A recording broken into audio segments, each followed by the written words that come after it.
ভাবছিলাম এবারের বিশ্বকাপ নিয়ে কোনো কথাবার্তা বলবো না, খুব একটা বেশি আলাপ আলোচনা করবো না, আর্জেন্টিনাকে নিয়ে তা আরো বলবো না।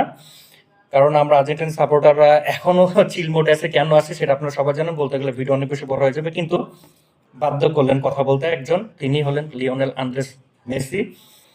এই বান্দান এমন পর্যায়ে চলে গেছে, যারা আমাদের মানে বিশেষ করে আমরা যারা বার্সা সাপোর্টার আছি, তাদের যে রাইভাল যে কন্টেন্ট ক্রিয়েটর আছে, তারা বলতেছেন ভাই, একজন বলতেছেন মেসিকে এবার উঠাই নেন, তো এরা সন্ন্যাস টন্যাসে পাঠাই দেন, আর নিতে পারতেছি না, অনেক হয়ে গেছে। রবিন মিয়া, যিনি নিজেকে নেইমারের ফ্রেন্ড দাবি করেন, অবশ্য অনেক প্রমাণও দেখি আমরা ফেসবুকে, তিনি নেইমার খুব কাছের মানুষ, তিনি মেসিকে প্রশংসায় ভাসাচ্ছেন। রাইভালরা যেভাবে মেসিকে প্রশংসায় ভাসাচ্ছেন, সেই সময় মেসি কিনে কিছু মেসি ফ্যান হয়ে না বললেই না, একদম না বললেই না। মুলার পোস্ট করতেছেন গোটেড, হালান বলতেছেন যে mad man, he is a mad man. চিন্তা করে দেখুন, 2006 সালে মেসির ডেবিউ হয়েছে, সার্বিয়ান মন্টেনেগোর এগেনস্টে মেসি নামছে, খেলছে, অ্যাসিস্ট করছে, গোল করছে। পরের দিন জায়জাদিনের হেডলাইন ছিল মেসি খেললেন, গোল করলেন, গোল করালেন, ওটা ছিল মেসির আগমনী পড়তা। আমি তখন ক্লাস 7-এ পড়ি, তখন তো চিন্তা করতে পারেন। আর এখন অবস্থা দেখে বুঝতে পারতেছেন যে কোন লেভেলে আছি।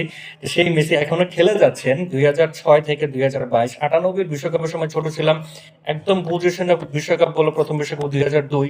তো 2002 থেকে 2022 পেইনফুল একটা জার্নি ছিল। সেখানে 16 থেকে 21-এর কোপা জিতার আগ পর্যন্ত তো মনে করেন যে কি বলবো আর, বিশ্বকাপ ফাইনাল, দুইটা কোপা হারার পর ওই 5টা বছর যে আমরা আর্জেন্টাইন সাপোর্টাররা যে ট্রমার মধ্যে দিয়ে গেছি, সেখান থেকে মেসিয়ান কংরা আমাদের উদ্ধার করছেন।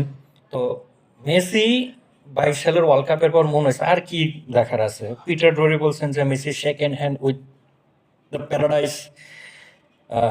সেই মেসি থেকে যখনই চিন্তা করি মেসির কাছে কি দেয়, তখন মেসি বলে দাঁড়াও, হোল্ড মাই বিয়ার। তখনই মেসি এক নতুন তার একটা জাদু নিয়ে আমাদেরকে আবার সেই জাদুর মোহে আচ্ছন্ন করে ফেলেন।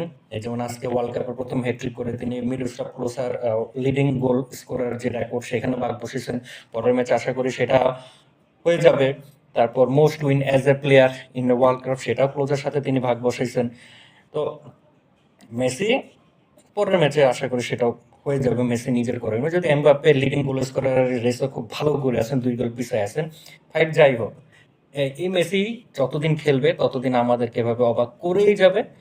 তো মেসিকে নিয়ে আসলে এখন আর বিচার বিশ্লেষণ করে কিছু না, শুধু উপভোগ করে যাওয়াটাই আমার মনে হয় যে শ্রেয়।